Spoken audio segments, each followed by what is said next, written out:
There are places on Earth that do not exist to be conquered, photographed, or explained. They exist to expose limits.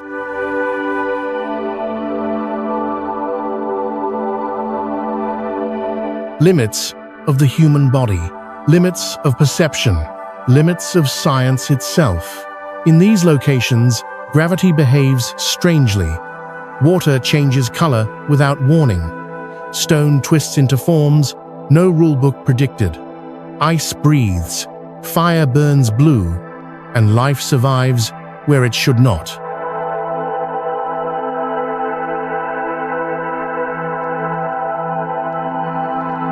These are not destinations shaped for us. They are environments that tolerate us briefly. This is not a journey across the world. It is a descent away from the human scale.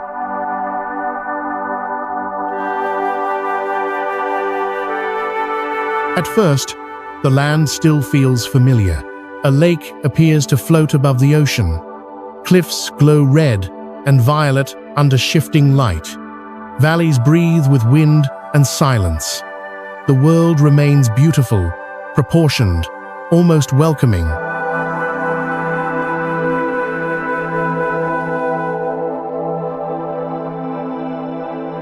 But step by step, that balance breaks. Trails narrow, compasses drift, sound disappears. Sacred places emerge, where footsteps are treated as intrusion. Beneath the surface, entire ecosystems thrive without ever seeing the sky. In other regions, the air turns toxic, the ground unstable, the water acidic enough to dissolve metal.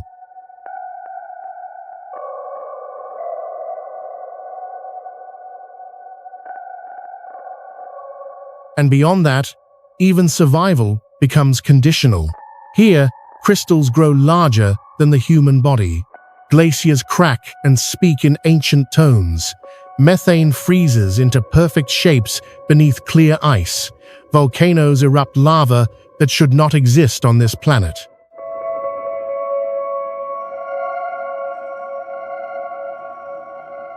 These landscapes were not designed for us. They were formed by collision, pressure, heat, erosion, and time measured in millions of years. Science can describe parts of them. Culture explains others through myth and reverence.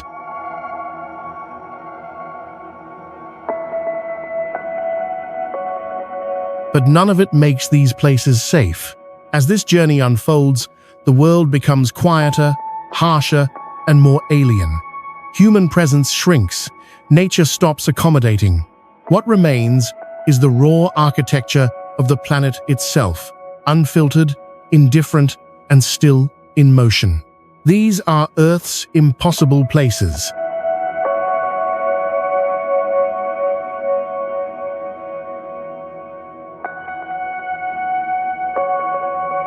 Not because they defy reality, but because they remind us that reality was never built around humanity. From the cliffs of Vaga Island, Lake Survaxvatten appears to break one of nature's most basic rules.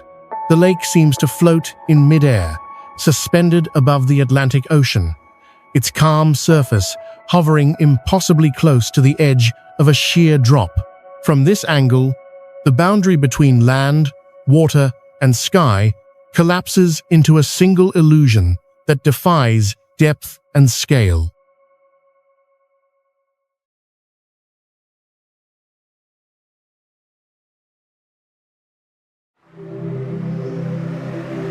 In reality, Survaxvatten sits only about stow feet above sea level. The phenomenon is not magic, but perception, a carefully aligned combination of cliff height, sloping terrain, and the curvature of the land compresses distance and exaggerates vertical separation. The human eye, searching for familiar reference points, misjudges scale. What looks like a suspended lake is, in fact, a freshwater basin stretching nearly 3 miles inland, its elevation modest, its presence amplified by perspective.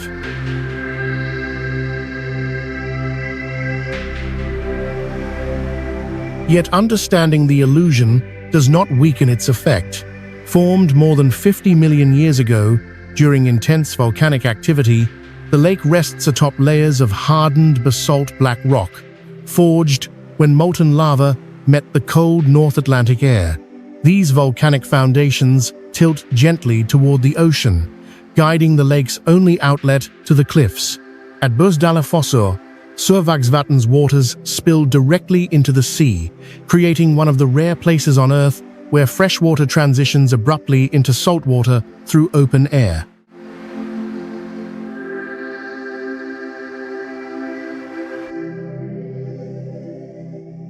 The surrounding environment reinforces the sense of quiet dislocation. Wind sweeps uninterrupted from the Atlantic, carrying mist and low clouds that blur the horizon.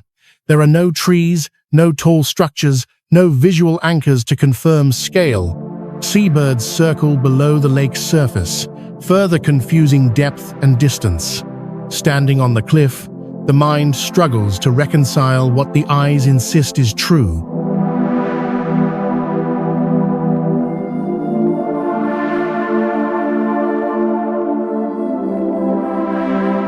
For centuries, Faroese locals accepted the lake not as an anomaly, but as part of a working landscape. Its waters supported fishing, grazing, and settlement long before outsiders arrived, searching for optical wonder. To them, Survagsvatn was never impossible. It was simply precise. What makes the lake remarkable is not that it deceives the eye, but how easily it does so.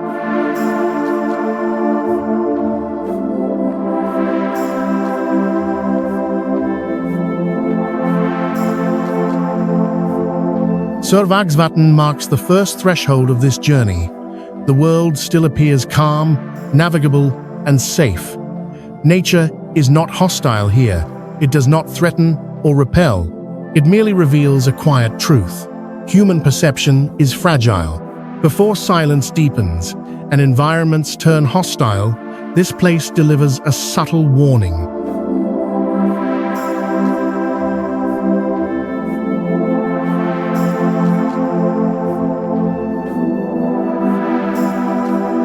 Reality does not change. Only our understanding of it does.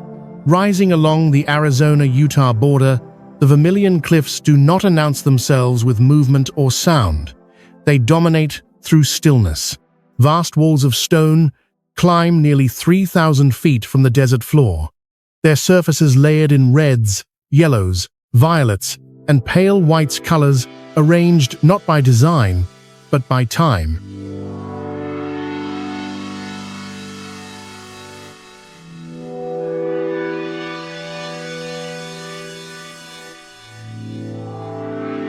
These cliffs are not mountains in the traditional sense. They are exposed history. Formed over 190 million years ago, the Vermilion Cliffs began as ancient desert dunes and coastal sediments. Grain by grain, sand accumulated, compacted, and hardened into sandstone as shifting climates transformed seas into deserts and deserts back into floodplains. Iron oxides stained the rock red. Manganese darkened it toward purple. Clay minerals softened the palette into pastel bands. Each layer marks a different chapter in Earth's long, uninterrupted record.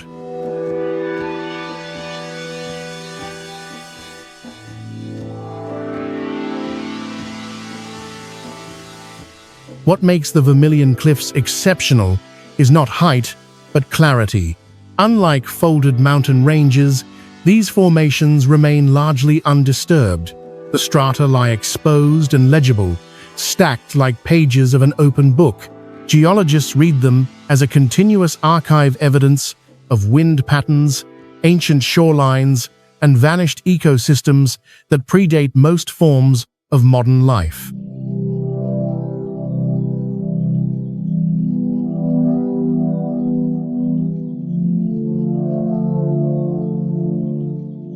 The landscape feels unfinished. There are few trails, no roads cutting across the cliffs, and almost no vegetation capable of softening their edges. Wind moves freely across the plateau, carving subtle curves into the rock face. Light shifts throughout the day, causing the cliffs to change color minute by minute. At sunrise, they glow deep crimson. By midday, they fade into pale orange and gold. At dusk, shadows flood the recesses, turning the walls into layered silhouettes.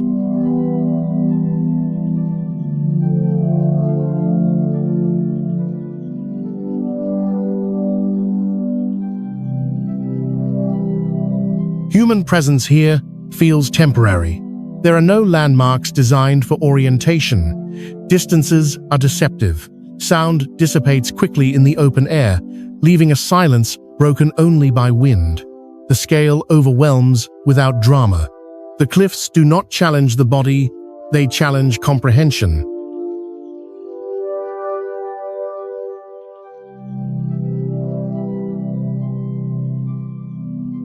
For indigenous peoples of the region, this land was never empty. It was respected as a place of endurance and memory, where stone outlasted generations and movement followed necessity rather than curiosity. Survival required attention, not conquest. The Vermilion Cliffs represent a quiet escalation.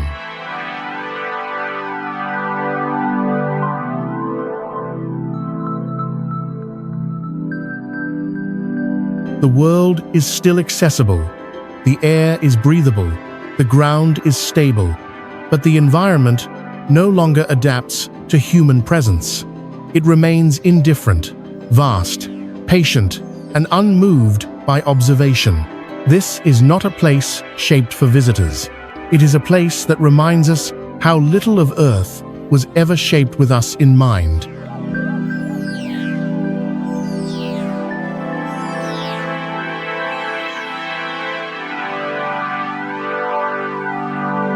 High in Colombia's central Andes, the Cocora Valley unfolds like a landscape drawn at the wrong scale. From steep green slopes rise hundreds of wax palms, slender, pale trunks climbing more than 200 feet into the mist. They are the tallest palm trees on Earth, yet their proportions feel almost unreal. Impossibly thin, perfectly vertical, and crowned with small bursts of fronds that seem too delicate for their height.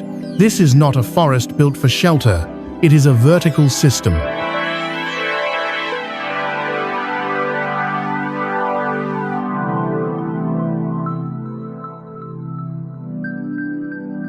The wax palm, Surreal quinduense, evolved under conditions few trees could tolerate.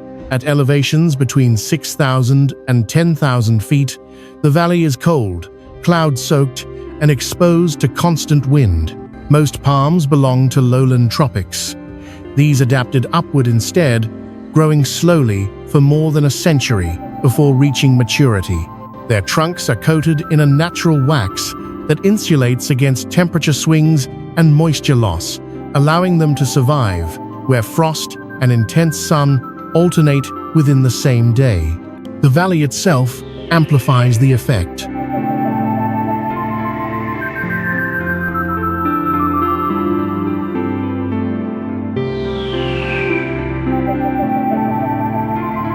Glacial streams cut through the grasslands, feeding rich soils shaped by ancient volcanic activity.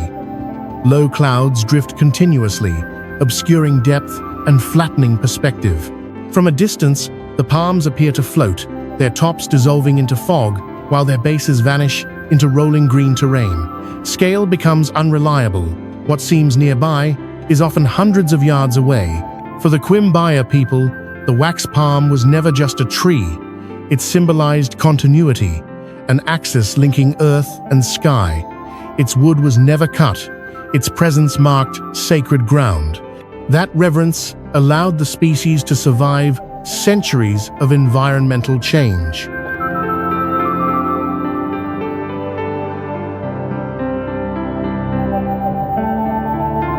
In the modern era, the palms faced a different threat: expansion of agriculture and the loss of native wildlife, particularly the yellow-eared parrot that nests exclusively in wax palms pushed the ecosystem toward collapse. Conservation efforts eventually reverse the decline, but the balance remains fragile. What makes Kokora remarkable is restraint.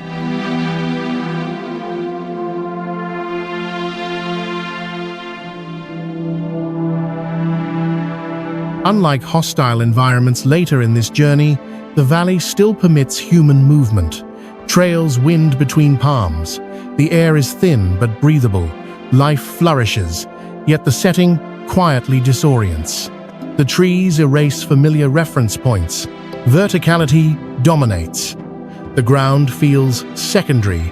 Kokora Valley represents a transitional threshold.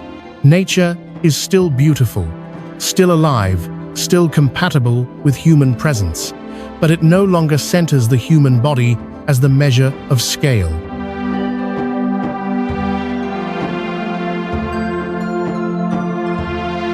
Here, the world grows upward, and humanity looks small beneath it. Along Spain's northern coast, where the Cantabrian Sea meets the land without warning, the Picos de Europa rise abruptly from the horizon. There is no gradual approach, no gentle foothills. One moment, the landscape is green pasture and ocean mist. The next, massive limestone walls surge upward, cutting sharply into the sky.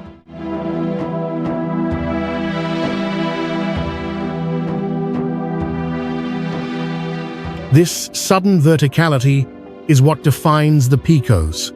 Formed more than 300 million years ago, these mountains were once part of an ancient seabed. When tectonic plates collided, layers of marine limestone were lifted, fractured, and folded into jagged ridges that now stand over 8,000 feet high. Fossils of coral and shellfish remain locked inside the rock, silent evidence that this alpine terrain was once underwater.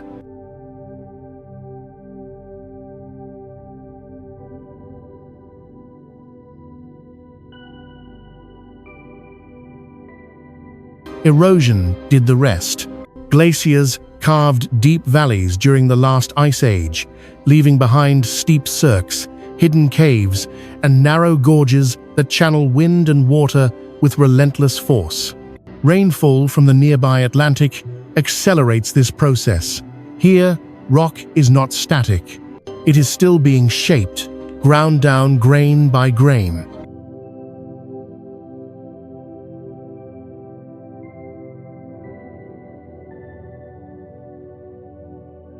What makes the Picos de Europa unsettling is proximity. Unlike distant mountain ranges, these peaks rise directly from inhabited land. Villages sit in their shadows. Livestock graze beneath vertical walls. Trails used for centuries by shepherds cling to slopes that appear barely stable. Human life has learned to coexist with the terrain, but only by yielding to it. The silence is deceptive.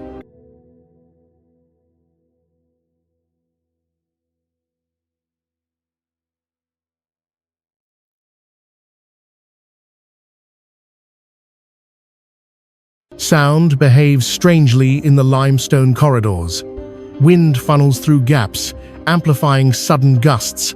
Footsteps echo and vanish. Distance is difficult to judge, as scale shifts constantly between sea-level reference points and towering rock faces. Even experienced climbers describe a persistent sense of exposure, as if the mountains are too close to the body. Clouds arrive quickly and without ceremony.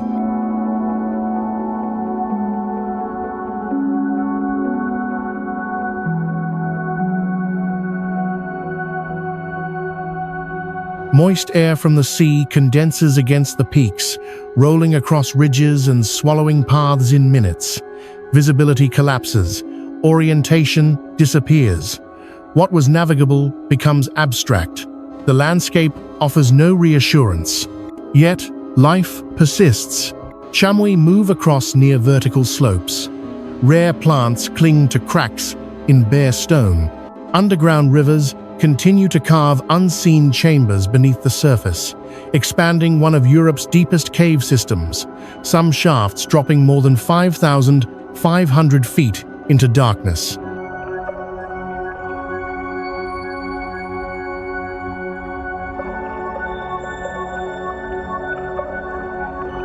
Picos de Europa marks the final boundary of the human-scaled world. The air is still breathable, the ground still walkable, but the land no longer adapts. It demands attention, restraint, and humility. Here, nature does not invite exploration. It tolerates it briefly.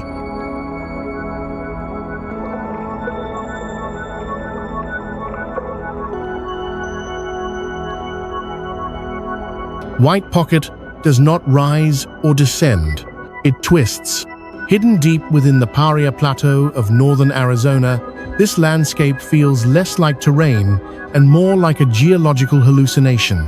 The ground ripples into frozen waves of white, cream, rust, and pale red stone, curving, folding, and spiraling in patterns that seem deliberately designed, yet were shaped without intention.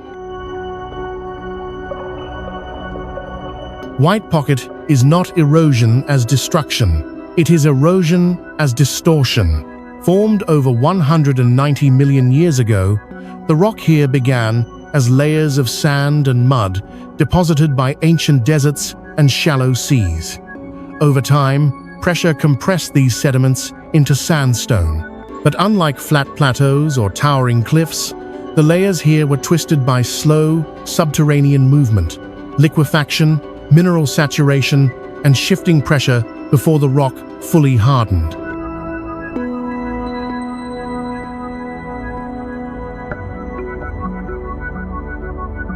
The result is stone caught mid-motion. Iron and manganese oxides streak the surface, staining it in warm reds and purples.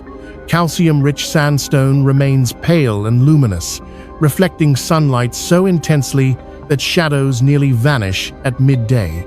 Under ultraviolet light, some surfaces emit a faint glow, a rare photochemical reaction caused by mineral composition interacting with ancient radiation exposure.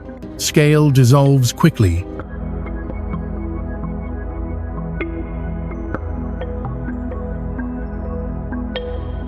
There are no trees, no buildings, no horizon lines. Without reference points, distance collapses. A ridge that appears a few steps away may take minutes to reach. Sound travels poorly across the open stone, swallowed by wind and curvature. Even the ground feels uncertain, as if it were still soft beneath the feet. Compasses behave strangely here. Hematite-rich deposits beneath the surface create localized magnetic anomalies, causing needles to drift by as much as 15 degrees. For early explorers and modern visitors alike, navigation becomes unreliable. Orientation depends on memory, sky position, and restraint rather than instruments.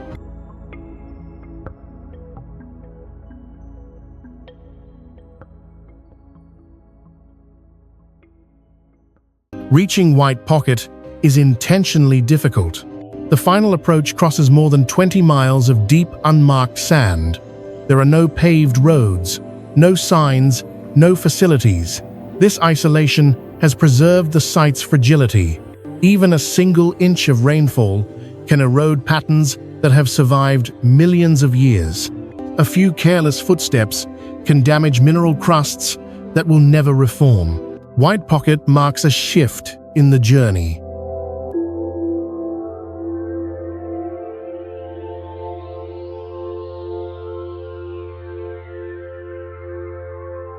The environment is still accessible.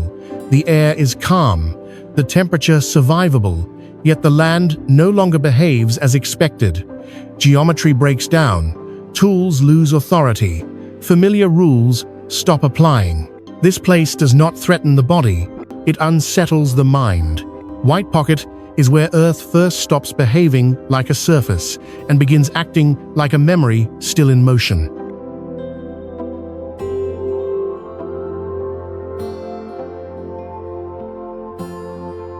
The Bisti Badlands do not overwhelm through height or color.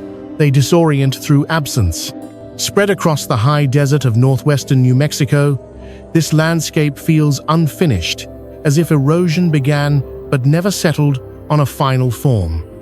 Hoodoos rise at irregular angles. Stone pedestals balance impossibly thin caps. Soft clay hills fracture into sharp ridges that lead nowhere. There are no trails, no signs, and no stable landmarks.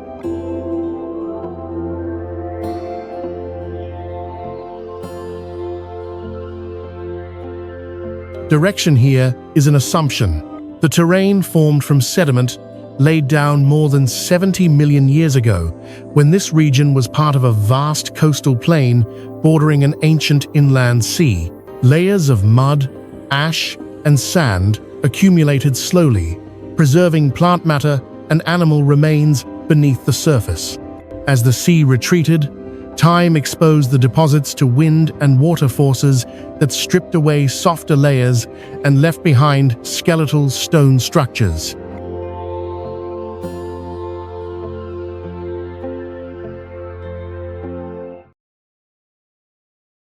What remains is erosion without symmetry. The rock is fragile. Much of it can crumble under pressure. Rainfall, though rare, accelerates collapse dramatically. A single storm can erase formations that stood for centuries. The land does not resist decay. It participates in it. Sound behaves strangely in Bisti.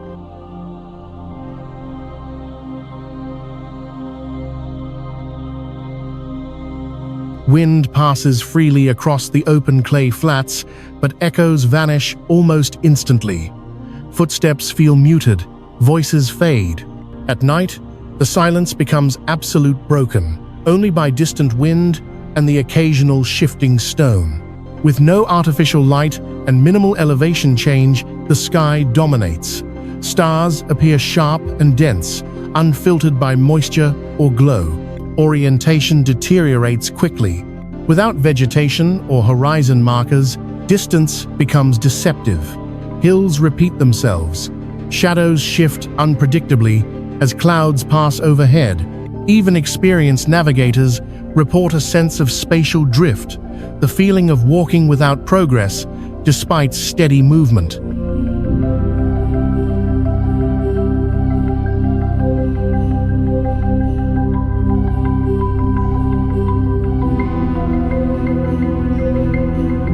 Human presence here feels temporary and exposed.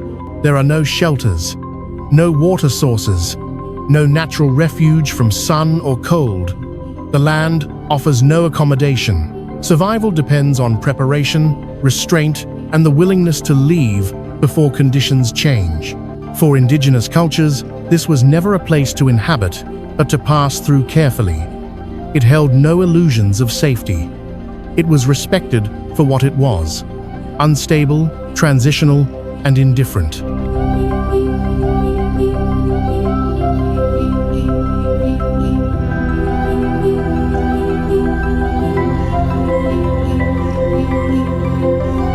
Bisti Badlands marks a deeper threshold. The world is still walkable, the air still breathable, but the environment no longer supports human error.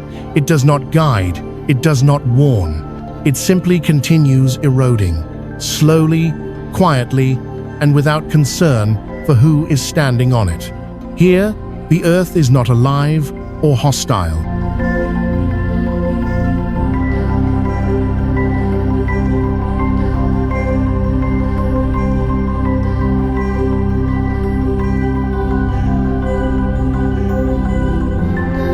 It is in the process of becoming something else. The Alai Plateau does not announce itself through spectacle. It reveals itself through convergence. Here, at the junction of Central Asia's great tectonic forces, three opposing worlds meet in uneasy balance. Glaciers descend from snowbound peaks. Open steppe stretches toward the horizon. Patches of desert interrupt both, dry and exposed. These landscapes are not layered side by side. They collide, overlap, and coexist within the same vast elevation.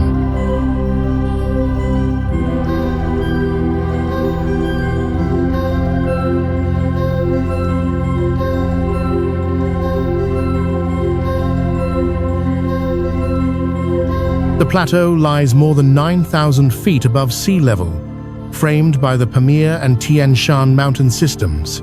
It was formed when continental plates compressed and buckled the Earth's crust, lifting ancient seabeds into thin air. The result is a wide, wind-scoured basin, where the ground feels simultaneously expansive and empty. Nothing here blocks the sky. The absence of trees, buildings, or vertical markers erases scale. Distance becomes abstract. A ridge that appears close may take hours to reach. Sound travels poorly across the open plain, absorbed by grass and thin air. Even movement feels muted, as if the land were dampening human presence.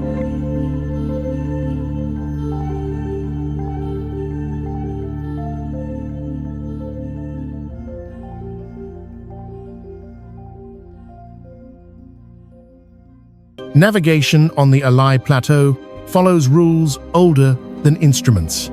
Magnetic anomalies disrupt compasses in several regions, caused by mineral-rich rock beneath the surface. Nomadic herders learned long ago not to trust needles or maps alone. Instead, they navigate by star positions, mountain silhouettes, and subtle changes in wind direction methods refined over centuries of survival. Biologically, the plateau is deceptively rich.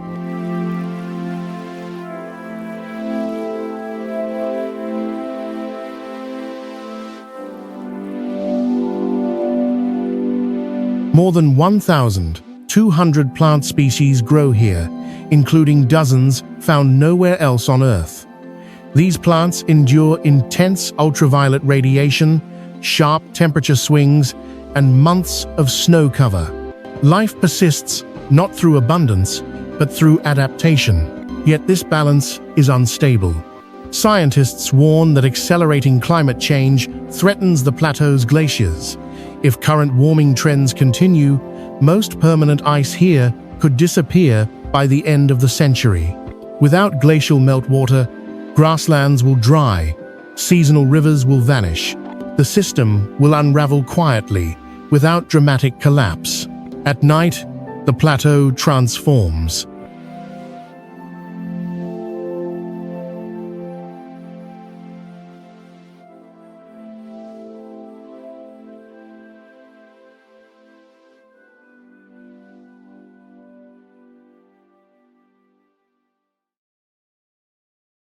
With no artificial light and minimal atmospheric moisture, the Milky Way stretches clearly across the sky. Stars appear unnervingly close, dense enough to feel within reach. The ground fades into darkness. Orientation shifts upward, away from Earth and towards space. The Alai Plateau marks a critical transition in the journey. The land is still habitable. Humans still live here. But survival depends on alignment with the environment, not control over it. Technology loses authority. Tradition remains functional.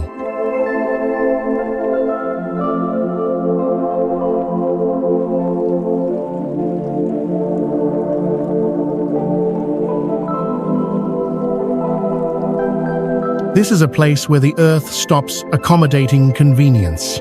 Here, the planet asserts its original scale, vast, indifferent, and governed by forces far older than humanity. Rising above the high plateau near La Paz, Valle de las Animas feels less like a landscape and more like a congregation. Thousands of stone pillars surge upward from the ground, some slender and sharp, others broad and fractured, all pointing skyward as if frozen mid-gesture. From a distance, the formations resemble figures standing in silence, an impression so strong that the valley earned its name, the Valley of Souls.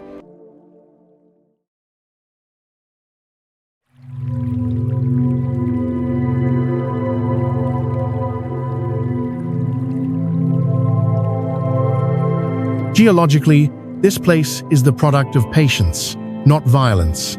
The pillars were formed from ancient volcanic ash and sediment deposited millions of years ago when this region lay beneath shifting climates and glacial runoff. Over time, wind, rain, and melting ice stripped away softer material, leaving behind narrow columns capped with harder stone. What remains is a vertical forest of erosion, sculpted grain by grain. The altitude amplifies the effect.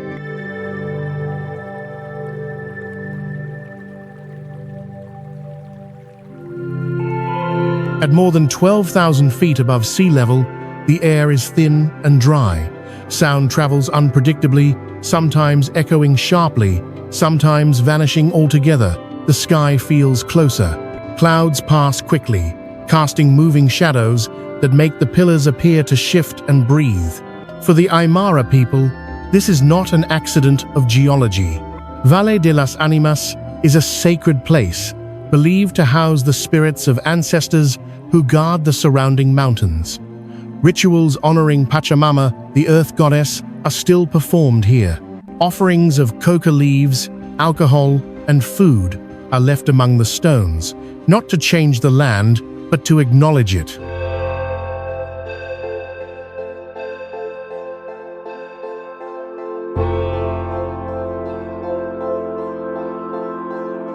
This reverence is rooted in fragility. The pillars are not permanent. Rising temperatures in the Andes are accelerating glacial melt, increasing runoff and erosion. Each rainy season deepens cracks, undermines bases, and causes collapses. Columns that stood for centuries can fall in a single year. The valley is slowly losing its shape, not through catastrophe, but through imbalance. Walking among the formations, human scale dissolves.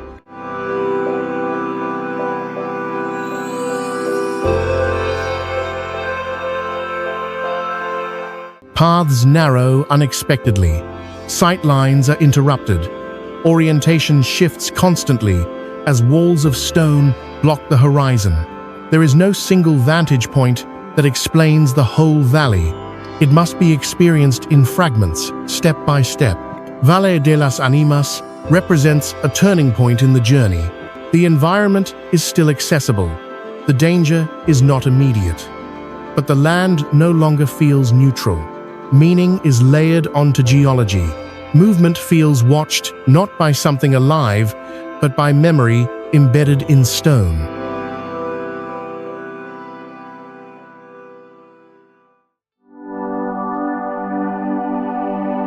This is not a place that invites permanence.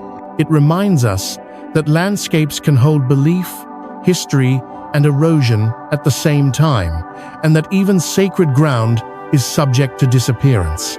Here, the earth is not only shaped by time, it is remembered by it.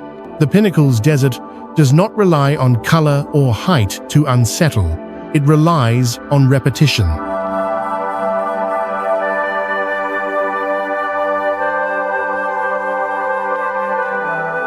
Across the pale sands of Western Australia's Nambung National Park, thousands of limestone pillars rise from the ground. Some no taller than a person, others reaching several meters high. Each stands alone, separated by just enough space to feel intentional. Together, they form a silent assembly, stretching toward the horizon. There is no clear center, no focal point, only stone after stone, repeating without pattern.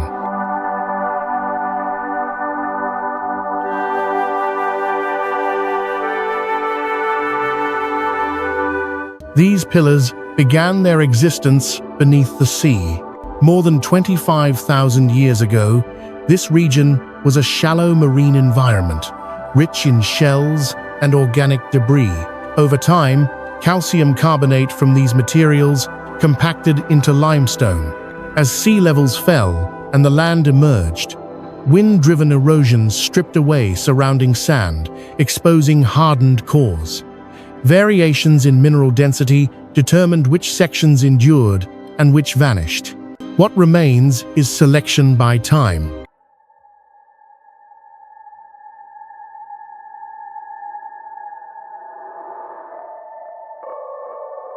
Some pinnacles are smooth and rounded, others are jagged and broken. A few appear sculpted, with ridges and grooves shaped by thousands of years of abrasive wind. Their forms suggest intent, yet no two are identical. The desert feels curated without a curator. Light transforms the landscape continuously. At sunrise, the pillars cast long shadows that exaggerate their height and isolate each form. By midday, glare from the pale sand flattens depth, causing the stones to appear closer together, almost crowded. At night, under moonlight, the desert becomes abstract. The pinnacles lose detail and reduce to silhouettes, dark markers against a silver ground. Orientation here is subtle but unstable.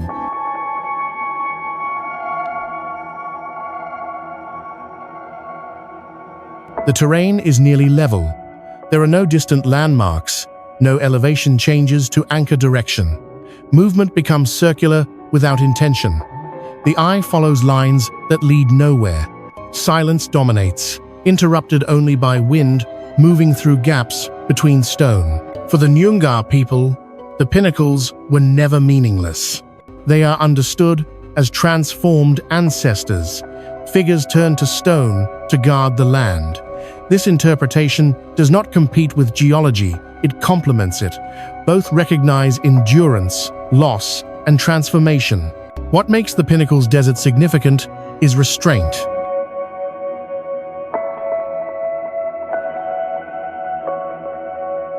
The environment is not overtly hostile. The air is dry but survivable. The ground is firm, yet the land offers nothing in return. No shelter, no guidance, no invitation to stay. The pinnacles do not react to presence. They simply remain. This place marks a deeper withdrawal of accommodation. Nature is no longer scenic, no longer cooperative. It becomes repetitive, patient, and indifferent.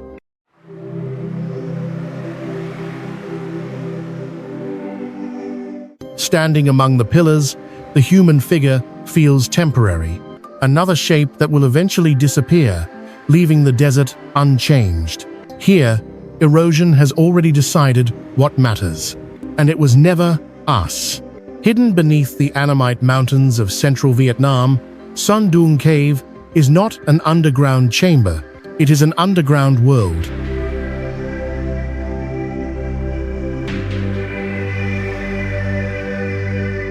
Discovered only in the early 21st century, Son Doong is the largest known cave on Earth, so vast that clouds form inside it. Rivers carve their own valleys, and forests grow without ever seeing the open sky. Its scale collapses normal spatial logic.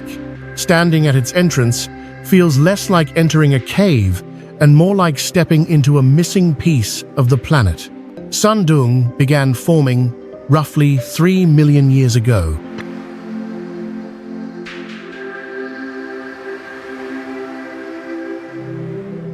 An underground river slowly eroded a massive block of limestone, hollowing out a corridor that expanded over millennia. As ceilings weakened, sections collapsed, creating two enormous skylights.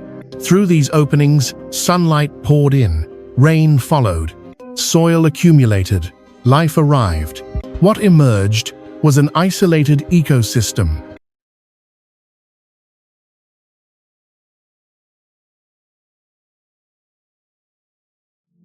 Towering trees stretch upward toward beams of light. Moss and ferns blanket the cave floor. Fog drifts through open caverns as warm air meets cooler stone, forming clouds that move like weather systems trapped underground.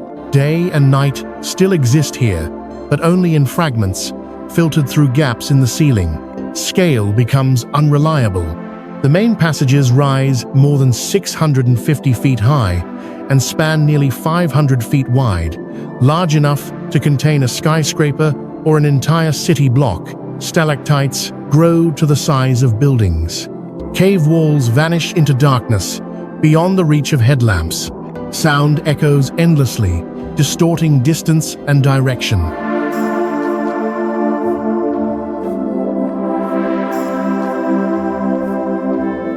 Human presence feels intrusive. Movement requires ropes, helmets, and strict limits. Only a small number of explorers are allowed to enter each year. Even then, paths are temporary. The ground shifts. Floods can isolate groups for days.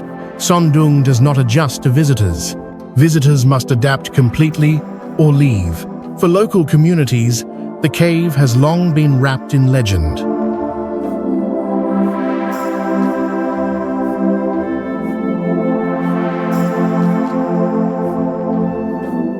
Stories spoke of a mountain that swallowed the sky, a place where wind roared from the earth itself. These myths did not exaggerate. They translated scale into language before science could measure it. Scientifically, Sondung continues to challenge understanding. New species are still being discovered. Geological processes remain active. The cave is not finished forming. It is still expanding, still collapsing, still rearranging itself beyond human timelines.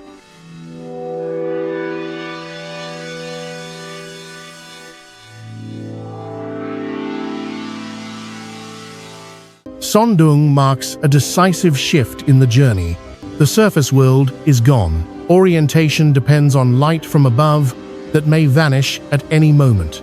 Survival is conditional. The environment is not hostile, but it is sovereign. This is not a place humans explore. It is a place the Earth allows us to witness briefly before sealing itself back into darkness.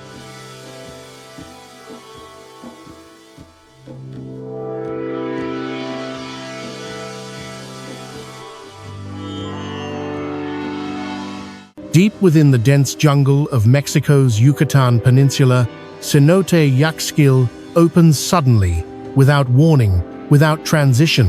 One step forward, and the ground gives way to a vast circular void where stone, water, and light converge in perfect stillness. Sheer limestone walls plunge nearly 85 feet downward, revealing water so clear and blue it feels unreal, as if the earth itself were holding a mirror to the sky. Cenote Yaxchil was not carved by force, but by absence.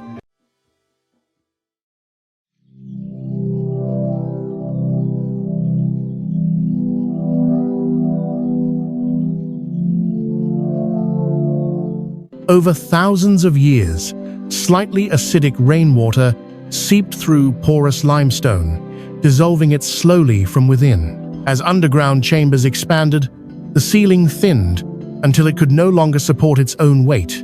When it collapsed, the jungle opened its eye and a cenote was born. What distinguishes Yaxchil is its depth and symmetry. The pool descends more than 130 feet, fed by groundwater that flows unseen through one of the largest subterranean river systems on Earth. The water temperature remains stable year-round, insulated from surface heat and cold. Roots from ancient trees stretch downward, like suspended bridges, anchoring the surface world to the darkness below.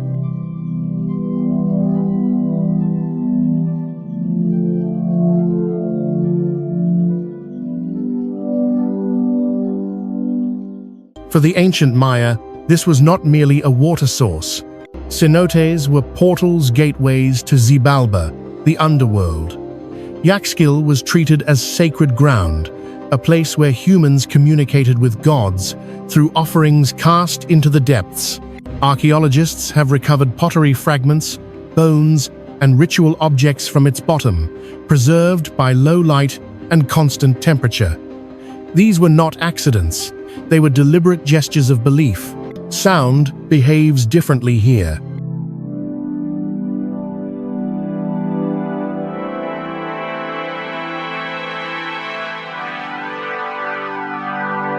Voices echo briefly, then vanish. Drips from the walls punctuate long stretches of silence. The surrounding jungle hums faintly above, but inside the cenote, the atmosphere feels sealed off, suspended between surface life and subterranean stillness.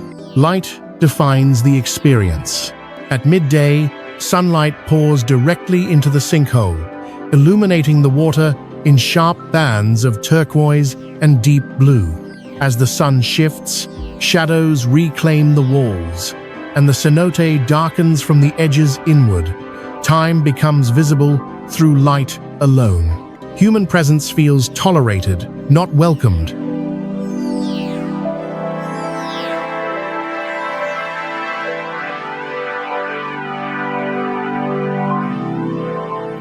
Movement is restricted, surfaces are slick, depth is absolute. One mistake is not easily corrected.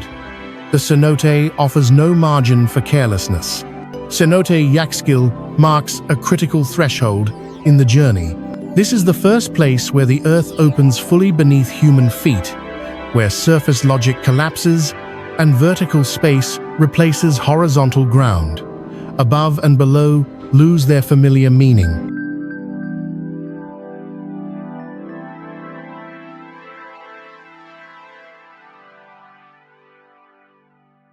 Here, water does not flow toward the sea.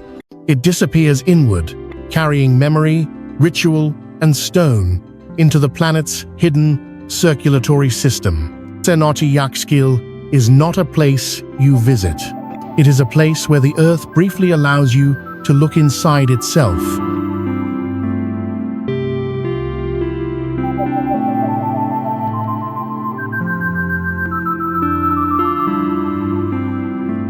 Majlis al-Jinn does not reveal itself gradually. It is discovered only by falling. Hidden beneath the limestone plateau of eastern Oman, this is one of the largest subterranean chambers ever found on Earth. There is no natural entrance at ground level, no tunnel to follow, only 3 vertical sinkholes cut through nearly 400 feet of solid rock, opening directly into darkness.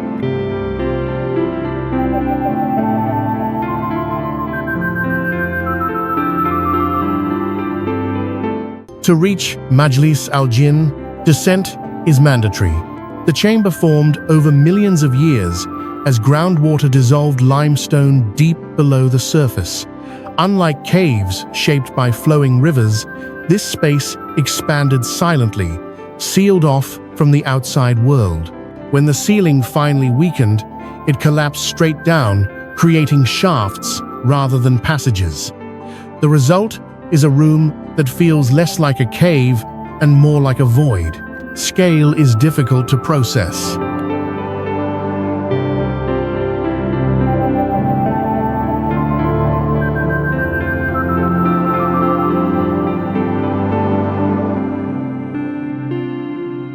The main chamber measures roughly 1,000 feet long and more than 700 feet wide. Its ceiling rises high enough to fit a 35-story building. Light from the surface barely reaches the floor, dissolving into a gray haze before vanishing entirely. Once inside, there is no sense of direction, only up and down. Sound behaves unnervingly. A shout echoes for more than 10 seconds, stretching and fragmenting until it becomes unrecognizable. Small movements, footsteps, equipment shifting, sound amplified, as if the space were listening. Silence never fully arrives. It lingers, unstable, waiting to be disturbed. There is no life here.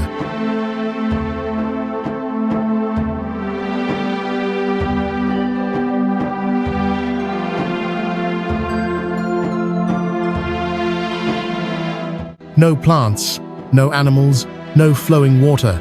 The temperature remains constant year-round, insulated by hundreds of feet of stone.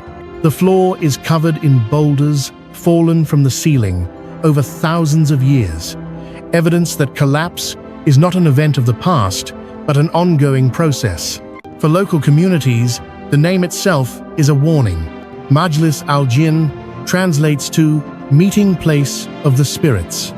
The designation reflects not fear, but recognition. This was never a place meant for habitation or ritual.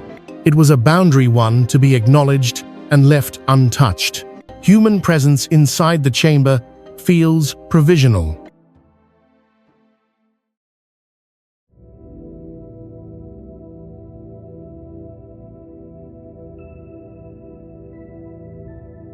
Every movement depends on rope, light, and planning. There are no alternate exits, no shelter, no margin for failure. Rescue is not guaranteed. The environment offers nothing in return for effort. Majlis al-Jinn marks a profound escalation. The surface world is now irrelevant. Navigation no longer follows landscapes, but vertical drops. Survival hinges on equipment rather than endurance. Nature has withdrawn all accommodation.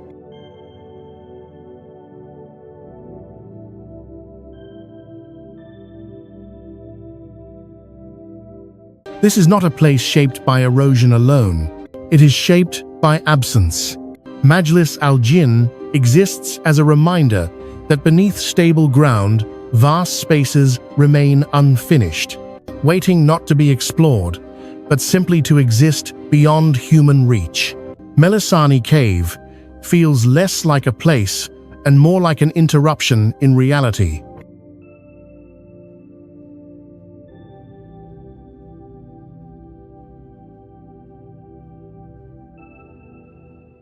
On the island of Kefalonia, a collapsed limestone roof opens a circular window to the sky, allowing sunlight to pour directly into an underground lake of extraordinary clarity. The result is disorienting. Water reflects light so perfectly that depth becomes unreadable. Boats appear to float in midair. Stone dissolves into color. Gravity feels momentarily negotiable. The cave formed over thousands of years through slow dissolution. Rainwater, mildly acidic, seeped into the island's limestone bedrock, hollowing chambers beneath the surface.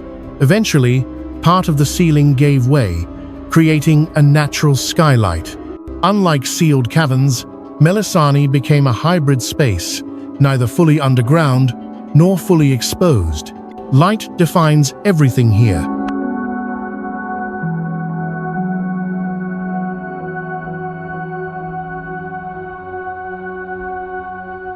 At midday, when the sun reaches its highest angle, beams penetrate the opening and strike the lake directly. The water ignites into shades of electric blue and turquoise, shifting as clouds pass overhead. The effect is not decorative, it is optical. Sunlight reflects off white limestone beneath the surface, scattering through ultra-clear water and erasing visual cues of depth. Orientation collapses. The lake reaches depths of nearly 100 feet, yet the bottom often appears close enough to touch. Boat hulls cast no visible shadow. Paddles seem to hover.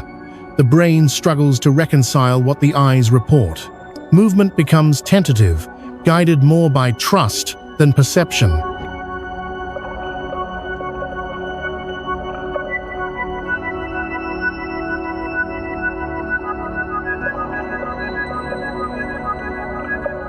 Below the surface, the cave connects to the Ionian Sea through submerged passages, whose exact routes remain only partially mapped. Freshwater from inland aquifers mixes with seawater here, creating subtle shifts in salinity and temperature. These invisible currents contribute to the cave's unique optical behavior, bending light in ways that science can describe but not fully predict. For ancient Greeks, this was sacred space. Artifacts recovered from the cave suggest it was dedicated to the nymph Melisanthe. Offerings were cast into the water, not to test depth, but to honor the boundary between worlds. Like many sacred sites, Melisani was valued not for accessibility, but for separation. Sound behaves strangely.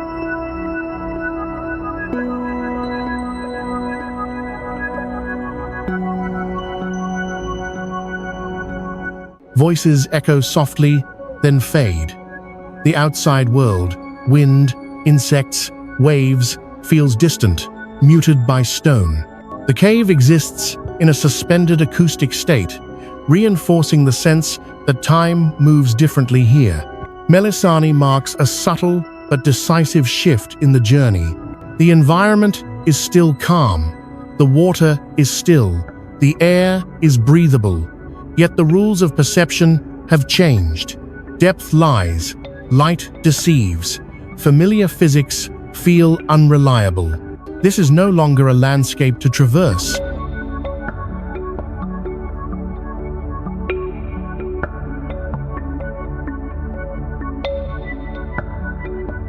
It is a space to witness briefly before the illusion closes. Melisani Cave does not threaten the body. It unsettles the senses. Here, the earth demonstrates that reality itself can be bent not through force, but through light, water, and silence, working together in perfect alignment. Just beyond the edges of La Paz, the land fractures into silence.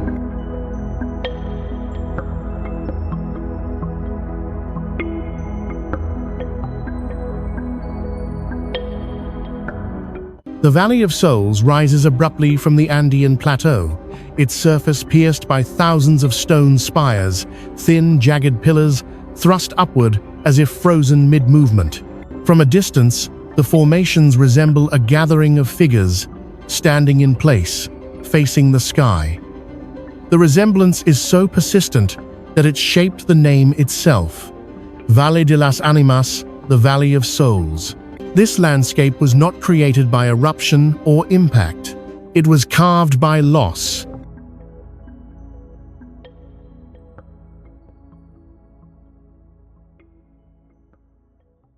Millions of years ago, volcanic ash and sediment settled across this region in thick layers. Over time, those deposits hardened unevenly. Wind, rain, and seasonal meltwater then stripped away the weaker material, isolating narrow columns protected by slightly denser caps. What remains is erosion, slowed just enough to appear deliberate. At over 12,000 feet above sea level, the altitude sharpens every sensation. The air is thin. Sound behaves unpredictably, sometimes echoing between pillars, sometimes disappearing entirely. Light shifts quickly as clouds race across the plateau, throwing long shadows that animate the stone. For brief moments, the columns seem to move not physically, but perceptually, an effect caused by constant changes in contrast and depth.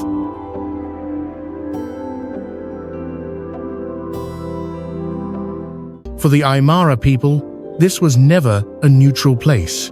The valley is believed to house ancestral spirits who watch over the surrounding land.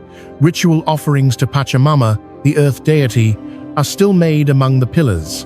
Coca leaves, alcohol, and food are left not to ask for protection, but to acknowledge presence.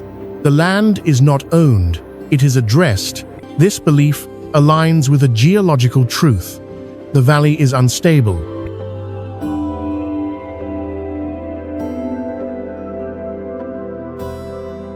Climate change is accelerating erosion across the Andes. As glaciers retreat and rainfall patterns intensify, runoff increases. Pillars that stood for centuries are now collapsing within decades. The landscape is actively disappearing, not dramatically, but continuously. Walking through the valley feels provisional. Paths narrow without warning. Sight lines are repeatedly broken. There is no vantage point that reveals the entire terrain. Orientation must be rebuilt with each step. The land refuses to be summarized. Unlike earlier places in this journey, danger here is not immediate. The threat is temporal.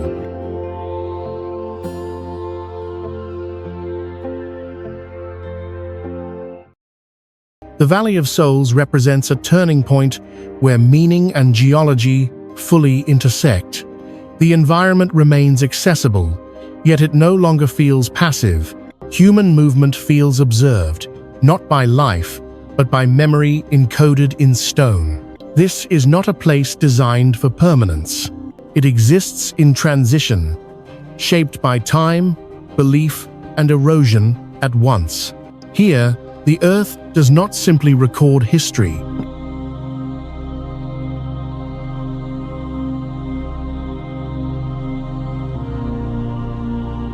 It mourns it, slowly, as the pillars fall back into the ground, from which they rose. Mount Hua does not test endurance, it tests commitment.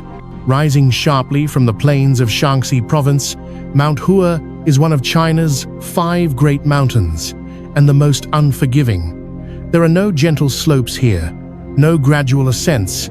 From the first steps, the mountain compresses human movement into narrow lines, carved directly into granite walls that plunge almost vertically into space.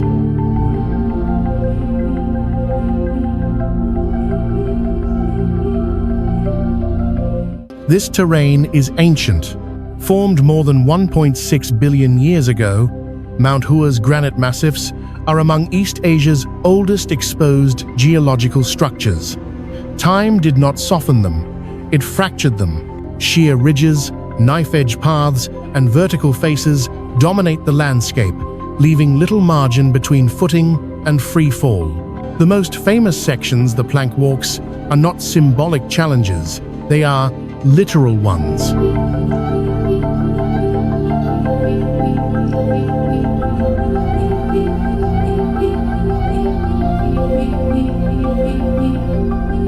Wooden boards, bolted directly into cliff faces, form walkways barely wider than a foot.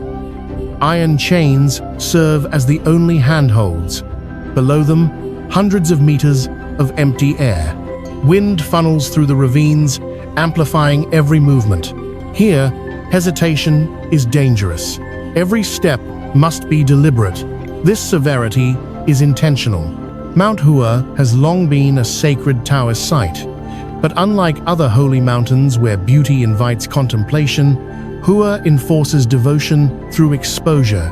Monks and pilgrims believed that spiritual clarity required physical risk. Legend speaks of ascetics who lived alone on its peaks for decades, enduring isolation, cold, and storms as part of spiritual discipline.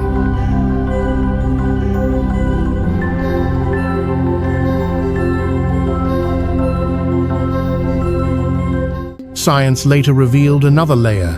In 1998, researchers working with the Chinese Academy of Sciences recorded ultrasonic acoustic phenomena along Mount Hua's cliffs, high-frequency vibrations produced by wind interacting with the mountain's extreme geometry.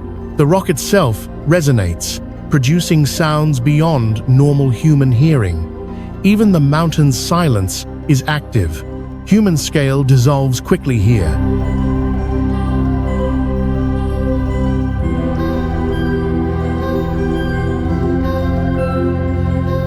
Paths narrow until there is no room to turn around. Vision fixes forward. Peripheral awareness disappears. The mountain allows movement only in one direction at a time. Progress becomes linear, controlled, and irreversible. Weather compounds the danger. Clouds roll in suddenly, reducing visibility to a few meters.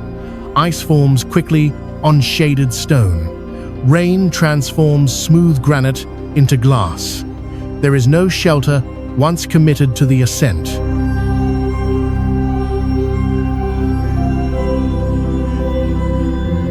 Mount Hua marks a decisive escalation. The environment is still accessible, but barely. Survival depends not on strength, but on precision. The mountain does not react to fear. It does not reward courage. It simply enforces its geometry. This is no longer a landscape that adapts to humans.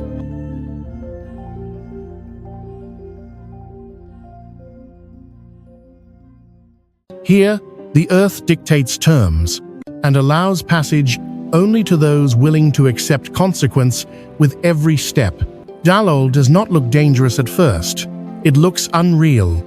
Set deep within Ethiopia's Danakil Depression, one of the lowest and hottest places on Earth, Dalol appears painted rather than formed. Pools of neon yellow, acid green, chalk white, and turquoise spread across the ground like liquid minerals frozen mid-reaction. Steam rises constantly. The air shimmers. The land seems alive.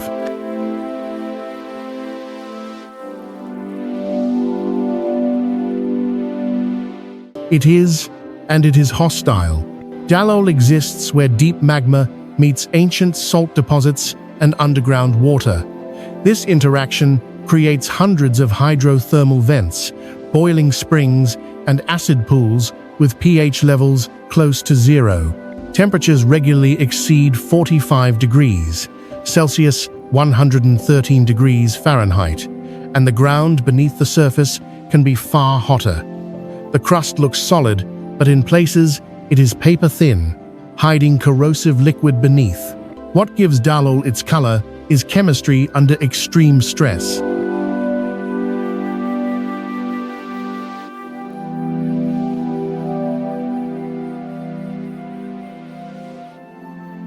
Sulfur, iron, potassium, and salt crystallize rapidly as hot fluids reach the surface and cool.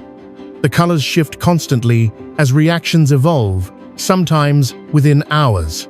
No two visits reveal the same patterns. The landscape is not stable. It is a process. Biologically, Dalol marks a boundary. For years, scientists believed microbial life existed here despite the extremes. Later research revealed something more unsettling. Parts of Dalol are completely sterile. The combination of heat, acidity, and salinity exceeds the limits of known life. Not reduced life, not dormant life, none at all.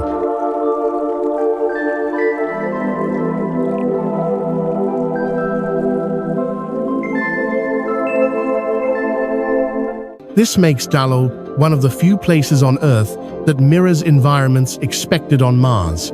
NASA researchers have studied the region as an analog for extraterrestrial conditions, using it to understand where life cannot survive, even when liquid water is present. Dalol proves that water alone is not enough. Human presence here is fleeting and conditional.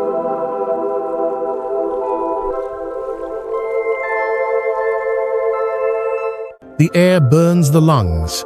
Toxic gases irritate skin and eyes. Protective equipment is mandatory, and even then, exposure must be limited. There is no shade, no safe ground to rest, no margin for error. The land does not forgive mistakes because it does not recognize them. For the Afar people, Dalol is known but not inhabited. It is approached carefully, crossed quickly, respected without sentiment.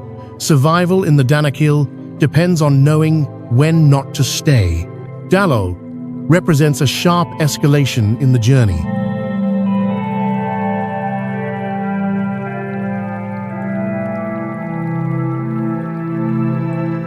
This is no longer a place that merely disorients or intimidates. It actively rejects life. Beauty here is a byproduct of chemical violence, not harmony. The Earth is not cruel at Dalol. It is simply operating without regard for biology. Here, creation and destruction are the same process, and humanity is irrelevant to both. Kawa Ijen burns without flame until night falls.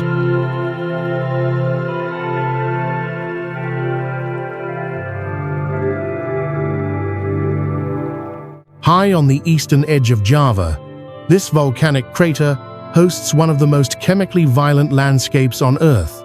By day, the crater appears almost serene, a vast turquoise lake filling the caldera, steam drifting gently across its surface. But the calm is deceptive. The water is among the most acidic on the planet, capable of dissolving metal and flesh with equal efficiency. At night, the illusion collapses. Along the crater walls, sulfur gases escape through fissures in the rock. When these gases ignite upon contact with oxygen, they burn blue, an electric, ghost-like fire that flows downward like liquid light. These are not reflections. They are real flames, reaching temperatures above 1,100 degrees Fahrenheit, visible only in darkness.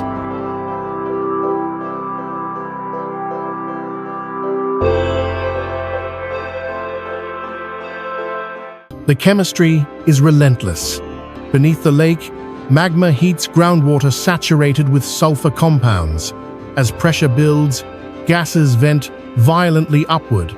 The crater lake acts as a chemical reservoir, concentrating sulfuric acid to levels rarely found in nature. Its color, an unnatural turquoise, comes from dissolved metals and extreme acidity, not purity. Human presence here exists only because of labor.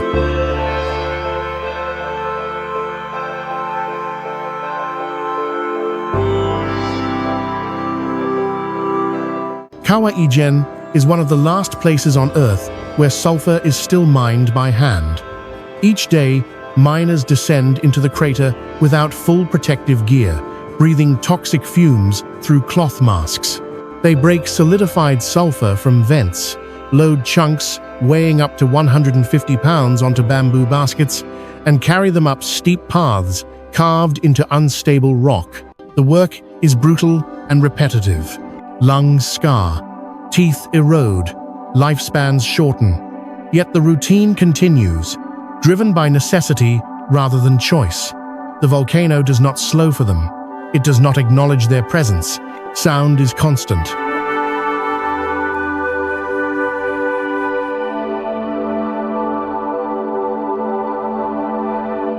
Metal tools strike rock, gas roars from vents, footsteps scrape against stone coated in sulfur crystals. There is no true silence here, only varying intensities of pressure escaping from below. Scientists monitor Kawah Ijen closely. Changes in gas output and lake chemistry can signal impending eruptions. Over recent decades, sulfur dioxide emissions have increased significantly, raising concerns that the system may destabilize. If pressure shifts suddenly, the crater could release deadly gas clouds without warning.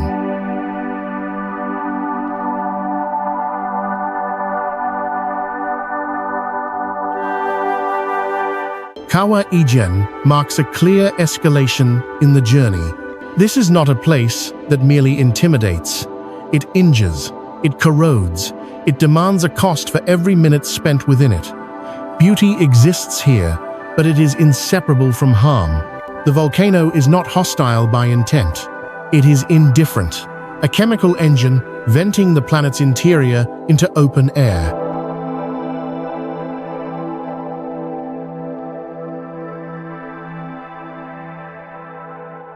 At Kawah Ijen, the Earth shows how close creation and destruction truly are, and how thin the line is between witnessing wonder and enduring it. Poás Volcano is not dormant, it is restrained. Rising above Costa Rica's Central Valley, Poás holds one of the most volatile crater lakes on Earth, an exposed window into a living volcanic system that never fully rests. From the rim, the lake appears opaque and pale turquoise, its surface constantly disturbed by steam vents and shifting gas plumes. The color suggests calm. The chemistry tells another story.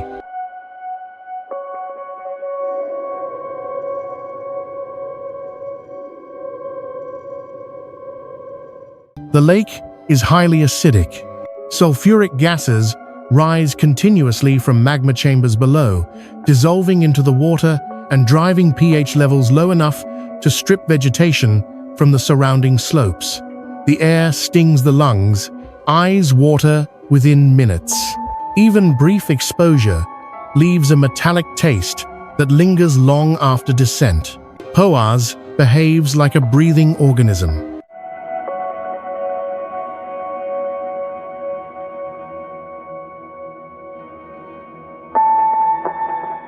Before eruptions, scientists have recorded measurable swelling of the crater floor, sometimes several feet, caused by pressurized magma pushing upward. This slow inflation is followed by sudden release.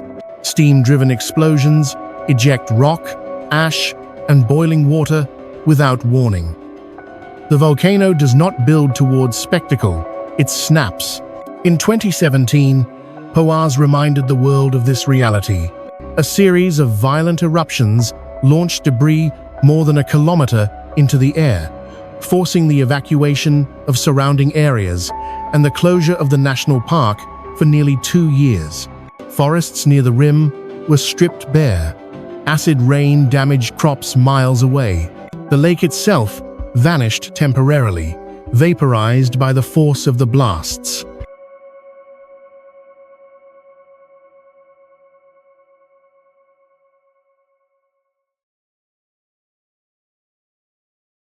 The landscape remains scarred. Vegetation around the crater grows low and twisted, adapted to toxic soil and acidic rainfall. Trees stand like silhouettes, their forms shaped by repeated exposure to gas clouds. Life persists, but only in altered form. Sound here is never neutral.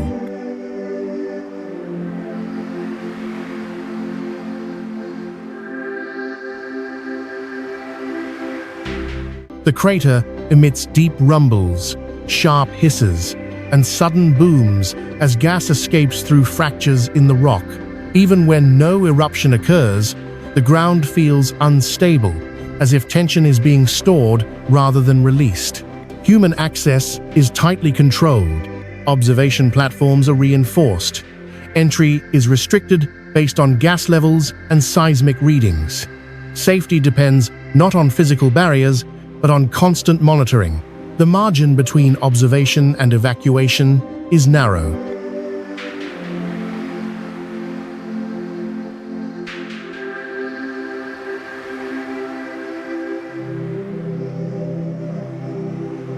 Poaz marks a critical escalation in the journey. This is no longer a place shaped primarily by erosion or time. It is shaped by pressure, active, unpredictable, and ongoing. The Earth here is not recording its past. It is rewriting its present. Poaz does not offer challenge or beauty as invitation. It offers proximity to a system that can turn lethal in seconds.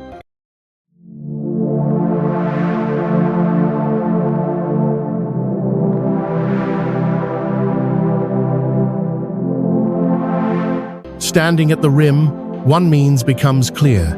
This volcano is not waiting to erupt. It is deciding when. Dashti Lut does not intimidate through spectacle. It erases through excess. Stretching across southeastern Iran, this desert is one of the hottest and most inhospitable places on Earth. Satellite measurements have recorded surface temperatures exceeding 70 degrees Celsius, 159 degrees Fahrenheit. Not air temperature, but the temperature of the ground itself. Here, heat is not a condition. It is the defining structure of the landscape.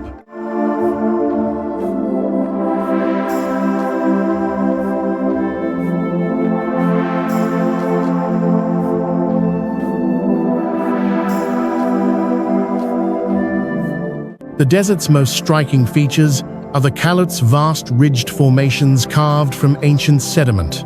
Rising like a frozen city of walls and corridors, these structures were shaped over millions of years by relentless wind erosion. Gusts channel through narrow gaps, scouring softer material and leaving behind sharp-edged towers that stretch for miles. No two formations are the same, yet all follow the same brutal logic: survival of the hardest. Biologically, Dasht-e-Lut represents a true limit. Extensive studies confirm that its central zone supports no plants, no animals, and no microbial life. Unlike deserts that host extremophiles, Lut's combination of extreme heat, aridity, and salt concentration pushes conditions beyond the threshold of biological function. Even bacteria fail here. The desert is not sparsely alive. It is genuinely sterile.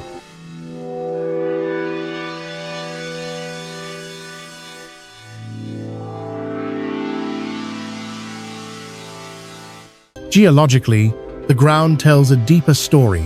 Beneath the sand lie layers of basalt and solidified salt, evidence of ancient volcanic activity and long-vanished lakes.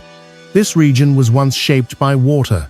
Over time, tectonic uplift and climate shifts removed moisture entirely, leaving behind a terrain stripped to its most elemental components: heat, wind, and mineral.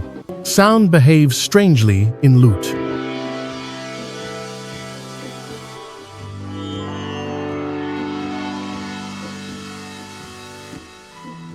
Wind howls through the caloutes, creating low, resonant tones that echo across empty corridors. At other times, silence dominates completely, so complete that even footsteps feel intrusive. With no vegetation and minimal atmospheric moisture, sound either amplifies unnaturally or disappears altogether. Human presence here is brief and conditional. There is no shelter, no reliable water, no navigational landmarks. Distances distort under heat shimmer, making orientation unreliable. Travel requires precise timing, satellite support, and strict limits. The desert allows passage only temporarily and without error.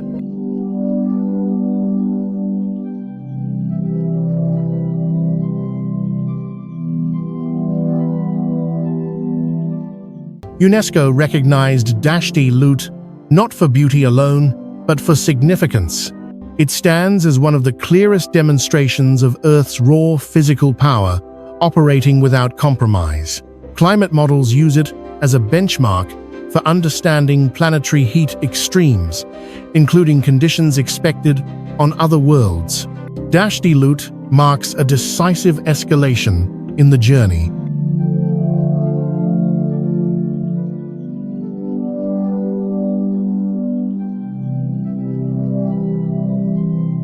This is no longer a landscape that challenges perception or endurance.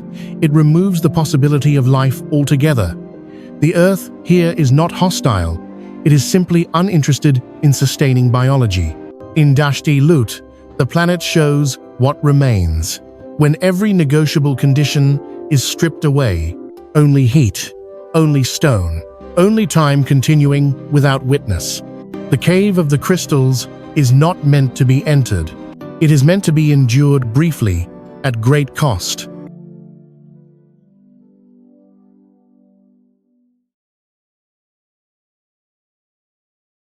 Hidden nearly 300 meters beneath the Nika mountain in northern Mexico, this chamber contains some of the largest natural crystals ever discovered on Earth.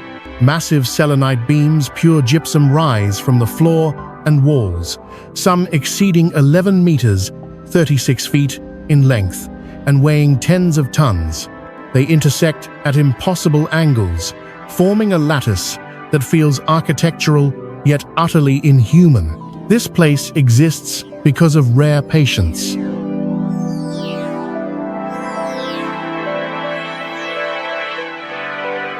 For hundreds of thousands of years, mineral-rich groundwater filled the cave at a stable temperature of around 58 degrees Celsius, 136 degrees Fahrenheit. The water was saturated with calcium sulfate and remained undisturbed for millennia. In these conditions, crystals did not compete. They grew slowly, uninterrupted, expanding molecule by molecule into colossal structures. When the water finally drained due to mining operations, the chamber was exposed frozen mid-growth. The environment is immediately hostile.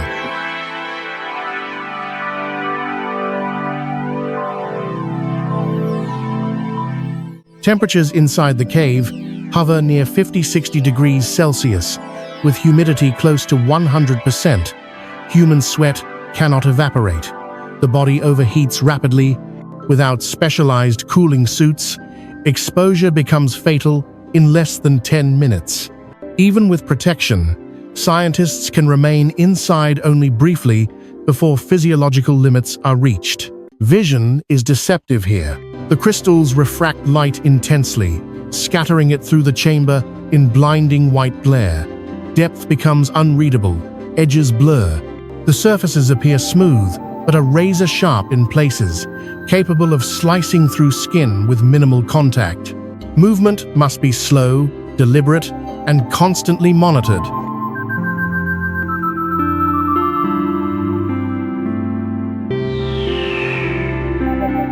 Biologically, the cave holds a disturbing secret.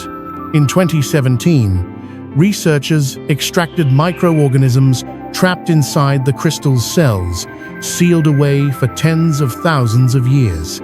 When revived in laboratory conditions, Some showed signs of metabolic activity. Life did not merely survive here, it waited. This discovery reframed the cave's significance.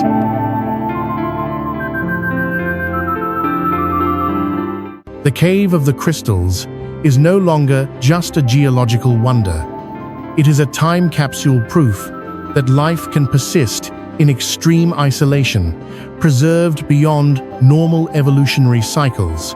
It has become a reference point for astrobiology, shaping theories about life in subsurface environments on other planets. Human presence, however, is incompatible. The cave is now sealed again, flooded to preserve the crystals and prevent irreversible damage. What was revealed was never meant to remain accessible.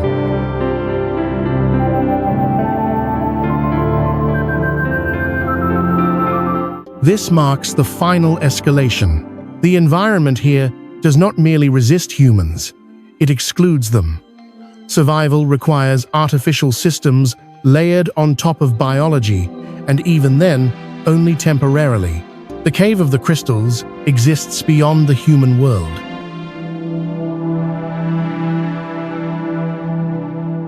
It is not a destination. It is a boundary where Earth demonstrates what it can create when time, heat, and isolation operate without interruption. Here, beauty is not an invitation. It is a condition that survives precisely because we cannot. The Perito Moreno Glacier does not retreat like most ice on Earth. It advances slowly, audibly, and with consequence.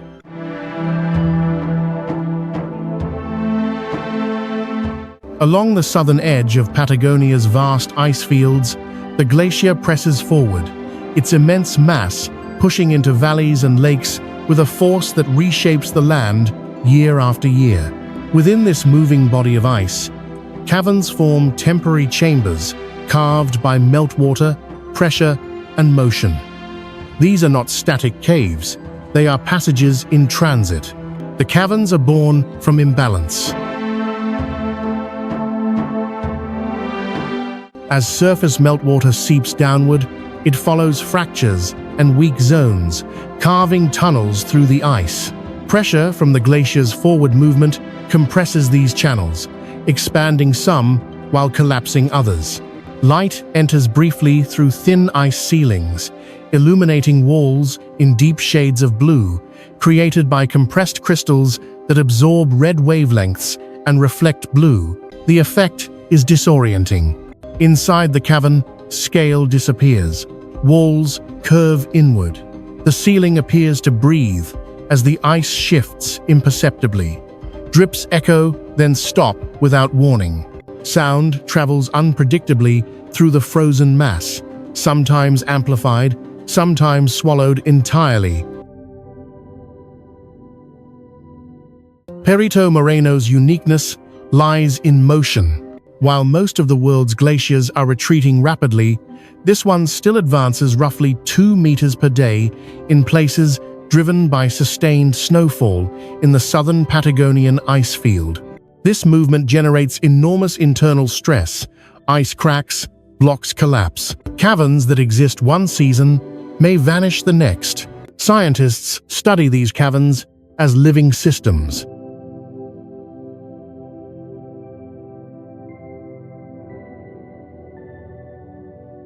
Air bubbles trapped inside the ice preserve atmospheric samples thousands of years old, allowing researchers to reconstruct past climates. Flow patterns within the ice reveal how glaciers respond to warming, not only by melting, but by accelerating internally. In recent decades, summer melt rates here have increased by more than 15%, threatening the stability of cavern networks and speeding collapse cycles. Human access is temporary and restricted. Entry depends on seasonal conditions, ice stability, and weather. Even then, time inside is limited. A sudden shift in temperature or pressure can cause ceilings to fail without warning. There is no reinforcement, no intervention possible. The ice decides.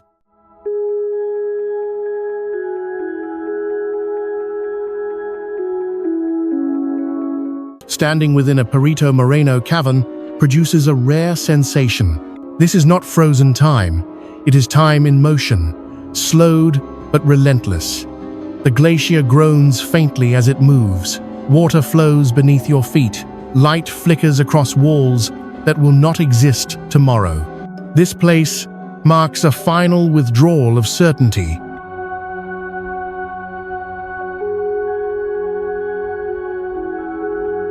The environment is not hostile by intent. It is simply incompatible with permanence. Nothing here is meant to last, not even the cave itself. Perito Moreno reminds us that some of Earth's most beautiful structures exist only briefly, formed by balance, erased by change, and indifferent to observation. Here, the planet is not preserving its past.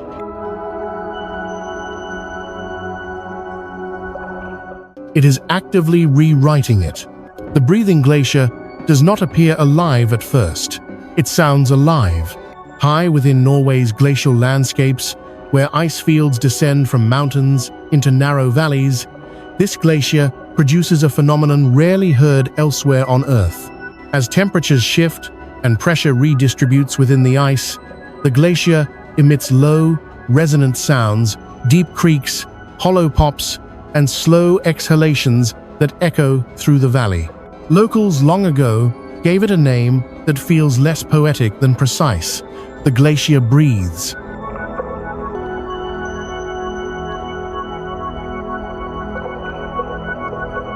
The sound is mechanical, not mystical. As the glacier moves, sometimes more than 100 feet per year, internal stress fractures open and close within the ice. Trapped air bubbles, sealed thousands of years ago, compress and release. Meltwater flows through hidden channels beneath the surface, amplifying vibration. The ice expands and contracts in response to temperature changes, producing audible resonance like a massive, frozen lung. This glacier is ancient, but not static.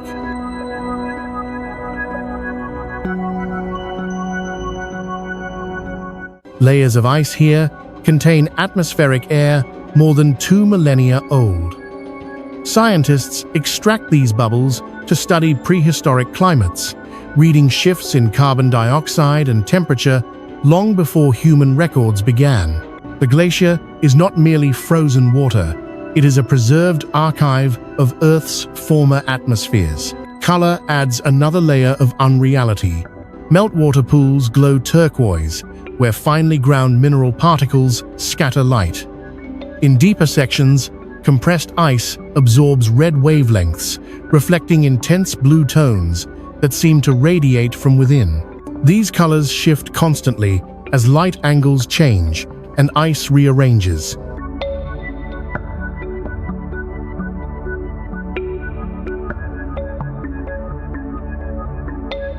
Despite its apparent solidity, the glacier is fragile. Climate data shows accelerated melting across Norway's ice fields.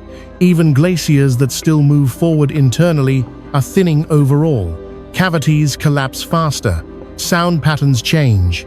Sections that once breathed audibly have fallen silent as internal structures vanish. Standing near the glacier is unsettling.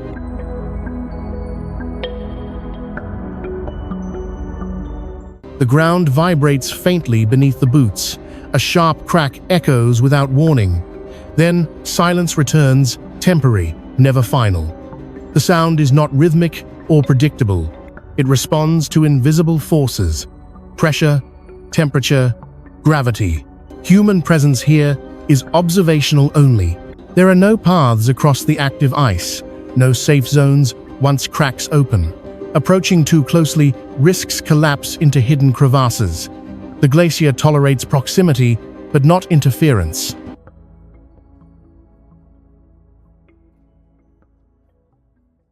The breathing glacier marks a crucial threshold.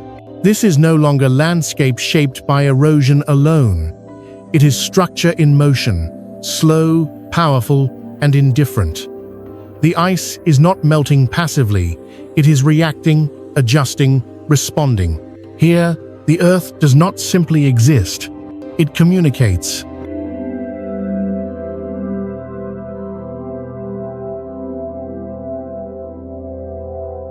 Not in language or symbols, but through pressure, fracture, and sound traveling through ancient ice. The breathing glacier reminds us that the planet is never truly silent. Even in its coldest forms, it is still moving, still adjusting, still alive to forces far beyond human control.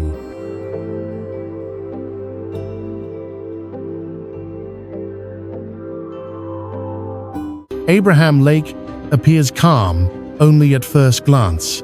Beneath its frozen surface, the lake is active quietly, persistently, and dangerously.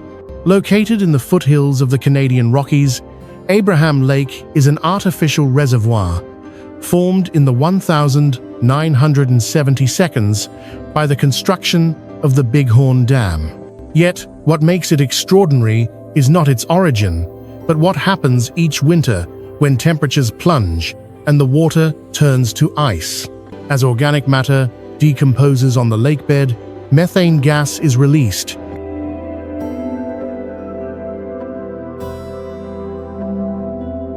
Instead of escaping into the atmosphere, the gas rises slowly through the water column. When the surface freezes, the methane becomes trapped in layers of ice, forming thousands of perfectly preserved bubbles. Each freeze-thaw cycle locks another layer in place, creating stacked white disks that appear suspended in three-dimensional space. The result is unsettling. From above, the ice looks like a frozen explosion, countless spheres frozen mid-ascent, as if time stopped just before release. Depth becomes unreadable. The lake surface turns into a transparent window, revealing motion that should not be visible. These bubbles are not harmless.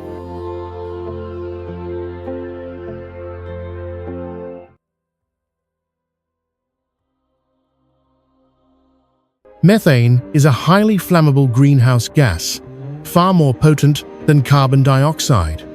Under the right conditions, a single spark can ignite bubbles released from the ice, producing brief but violent bursts of flame. Scientists use Abraham Lake as a natural laboratory to study methane cycles, ice formation, and the behavior of greenhouse gases in cold environments.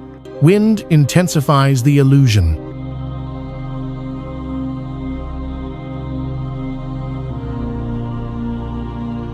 Strong Chinook winds sweep across the lake, often exceeding 60 miles per hour. Snow is stripped from the ice, exposing the bubble layers in sharp clarity. The sound of wind skating across the frozen surface is constant and hollow, amplifying the sense that the lake is not dormant but sealed. Standing on the ice is deceptive. The surface appears solid, but thickness varies unpredictably. Cracks form without warning. Gas pockets weaken structural integrity. The lake offers no visual cues for safety. What looks stable may not be.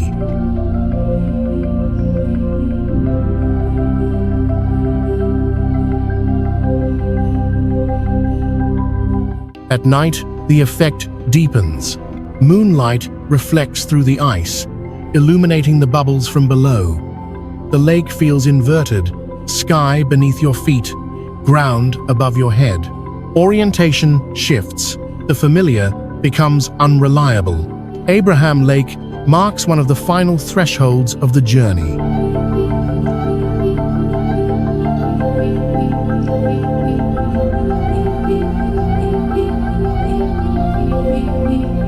Here, the environment is no longer shaped by landforms or altitude, but by chemistry and climate. The danger is invisible. The beauty is inseparable from risk. The lake does not appear hostile, yet it contains the conditions for sudden ignition and collapse. This is not frozen stillness. It is suspended volatility.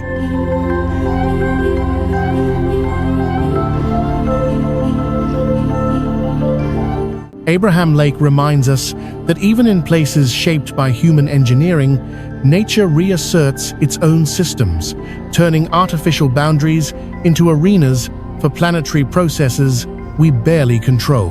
Here, the Earth shows that beauty can be chemically unstable and silence can conceal immense force just beneath the surface.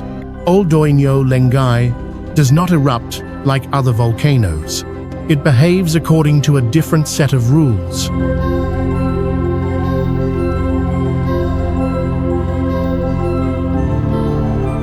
Rising from the floor of Tanzania's Great Rift Valley, this volcano is the only one on Earth known to erupt carbonatite lava, a substance so rare and chemically unusual that it challenges almost every assumption about volcanic behavior. While most lava glows red or orange at temperatures exceeding 1,000 degrees Celsius, Lengai's lava emerges at barely half that heat, flowing black and glossy like oil before turning pale gray and white as it cools. The transformation is immediate and unsettling.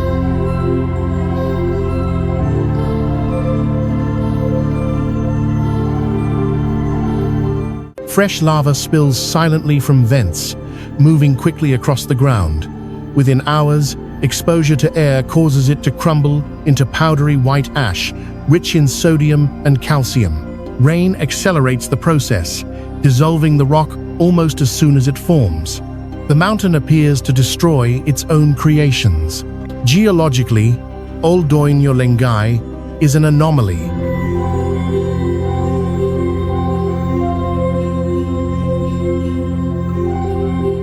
Its magma originates deep within the mantle, enriched with carbonates rather than silicates. This chemistry makes the lava extremely fluid and chemically unstable at the surface. It also makes the volcano a scientific outlier, studied intensively, because no other active volcano behaves this way.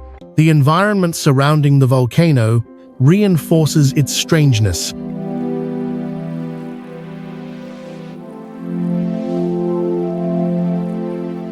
The Rift Valley itself is a wound in the planet's crust, slowly pulling East Africa apart at a rate of several millimeters per year. Earthquakes are frequent. Ground deformation is constant. Lengai sits directly above this tectonic tension, acting as a release valve for forces far below. For the Maasai people, the mountain is sacred. They call it the Mountain of God. Eruptions are not disasters, but messages, warnings, or blessings, depending on timing and context. This interpretation aligns closely with reality. Lengai's eruptions are typically gentle but unpredictable, reshaping the summit repeatedly without catastrophic explosions. Human access is limited and conditional.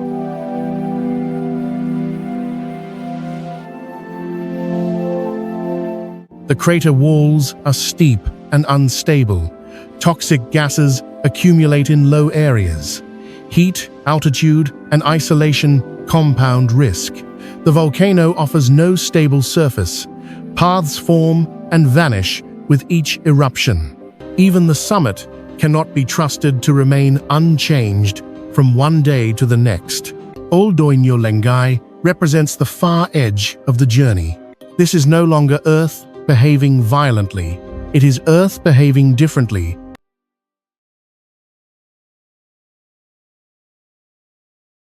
The volcano demonstrates that planetary processes are not standardized. The rules humans learn from one place do not always apply elsewhere. Lengai rewrites them. Here, lava does not glow. Rock does not last. Creation dissolves almost immediately into decay.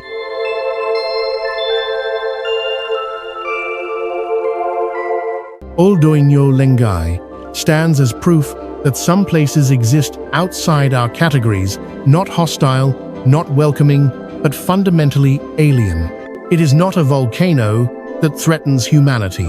It is a volcano that reminds us how little of the planet truly conforms to expectation. As this journey closes, one reality becomes clear. These places are not exceptions.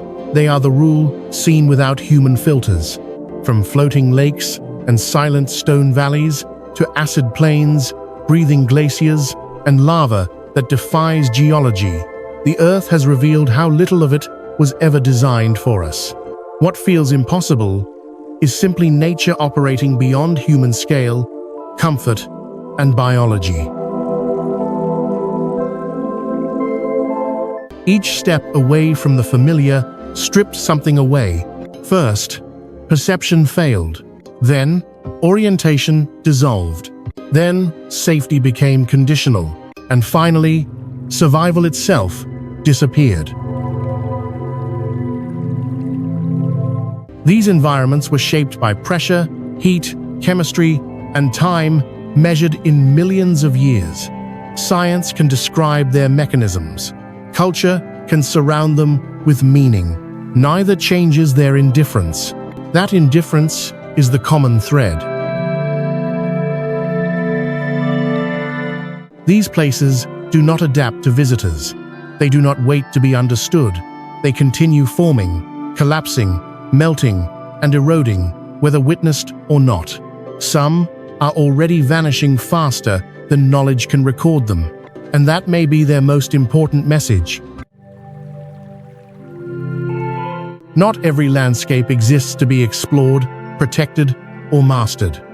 Some exist only to define limits of perception, of control, of endurance. In encountering Earth's impossible places, we do not find new worlds. We are reminded of our position within this one. Brief, vulnerable, and never central. The planet does not challenge us.